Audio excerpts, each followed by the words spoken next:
आमदार निरंजन डावखरे यांनी ठाणे महानगरपालिका आयुक्त सौरव राव यांची भेट घेत विविध महत्त्वपूर्ण विषयांवरती चर्चा केली आहे। या बैठकीत कामगारांचे हक्क, विकास कामे आणि पुनर्वसन प्रकल्पामध्ये बाधित झालेल्या कुटुंबियांसंदर्भात आढावा घेण्यात आला आहे। विशेषतः कोपरी विभागातील सॅटिस प्रकल्पामुळे बाधित झालेल्या कुटुंबियांच्या पुनर्वसनासंदर्भात आमदारांनी ठाम मागणी केली की त्यांना मूळ परिसराजवळच घरे उपलब्ध करून दिली जावीत, अशी मागणी केली आहे। तसेच नवी मुंबईच्या धर्तीवरती कंत्राटी कामगारांना कायम करण्याचा प्रस्ताव ठाणे महापालिकेच्या महासभेमध्ये सर्व नगरसेवकांनी एकमताने पास करावा, अशी देखील मागणी त्यांनी केली आहे। यावर आयुक्तांनी सकारात्मक प्रतिसाद दिला असून पुढील कार्यवाही लवकरच होईल असं स्पष्ट केलंय।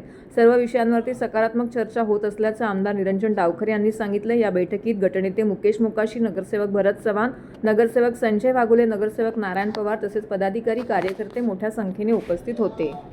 4 विषय घेऊन सन्माननीय आयुक्त साहेबांबरोबर चर्चा झालेली आहे। त्याच्यामध्ये 47 लोक जे कोपरीमध्ये त्यांचं स्थलांतर करायचं आहे, त्यांचं बायोमेट्रिकची प्रक्रियाही पार पडते। आमचे ज्येष्ठ नगरसेवक सन्माननीय भरतजी चव्हाण आणि त्याचबरोबर आमचे ज्येष्ठ नगरसेवक दुसरे सन्माननीय वाघोले साहेब या गोष्टींचा पाठपुरावा करतच आहेत।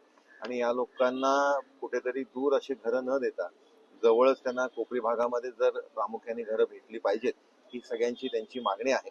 आणि त्या दृष्टिकोनाने महानगरपालिकेने संवेदनशील पद्धतीमध्ये या संदर्भात बघून या लोकांना घरं उपलब्ध करून देण्याची मागणी ही आम्ही सगळ्यांनी केलेली आहे। आमचे गटनेते सन्माननीय मुकेशजी मोकाशी या बैठकीला उपस्थित होते।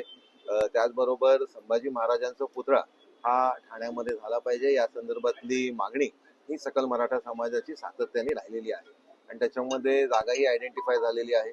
आमचे ज्येष्ठ या इकडे सामाजिक कार्यकर्ते, भारतीय जनता पार्टीचे पदाधिकारी, उपाध्यक्ष म्हणून ज्यांनी सातत्याने गेली 5 वर्ष भारतीय जनता पार्टीचं काम केलं, ते आमचे रमेशजी आमरे या गोष्टीचा सतत पाठपुरावा करत आहेत। तर जागा आयडेंटिफाय करून या संदर्भातली जी मागणी महानगरपालिकेकडनं राज्य शासनाकडे गेली पाहिजे या संदर्भातलाही पाठपुरावा या इकडे केलेला आहे। त्याचबरोबर ठाणे महानगरपालिकेमध्ये असलेले जे कर्मचारी आहेत, जे वारसा हक्कामध्ये शिक्षण विभागामध्ये जे लोकांचा अधिकार आहे या संदर्भातला पाठपुरावा माननीय संजयजी केळकर साहेबांकडनं सातत्याने होतच आहे।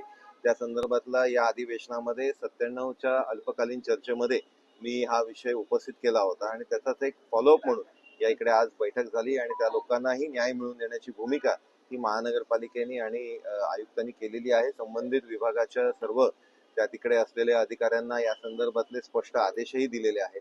त्याचबरोबर सेवा ज्येष्ठतेचा 5 वर्ष आणि 3 वर्षाचे जे आपले कर्मचारी आहेत यांच्या संदर्भातलाही कोणावरही अन्याय होता कामा नये या दृष्टिकोनाने आणि कुठलीही पद्धतीमध्ये ही प्रक्रिया लांबली जाऊ नये या दृष्टिकोनाने ही निर्णय हे महानगरपालिका घेणार आहे।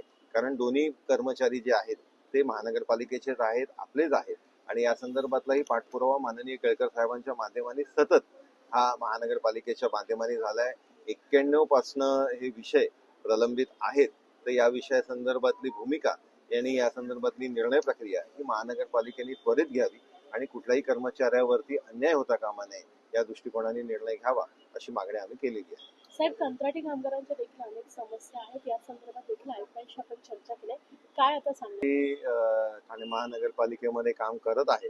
आपण बघितलं की कोविड काळामध्ये त्या लोकांनी सेवा दिली, जीवाची पर्वा न करता आपण त्यांच्याकडनं सगळे कामं त्यांच्याकडनं करूनही घेतले आणि त्यांनी केले पण आहे। तर अशा कर्मचाऱ्यांना नवी मुंबई महानगरपालिकेच्या धर्तीवरती परमनंट करण्याच्या संदर्भातली ही मागणी आम्ही केलेली आहे। याच्यामध्ये महासभेच्या माध्यमाने सर्वच जे आपले महानगरपालिकेचे नगरसेवक आहेत हे निश्चितपणे येत्या काळामध्ये या संदर्भातला ठराव करतील असा विश्वास मला आहे।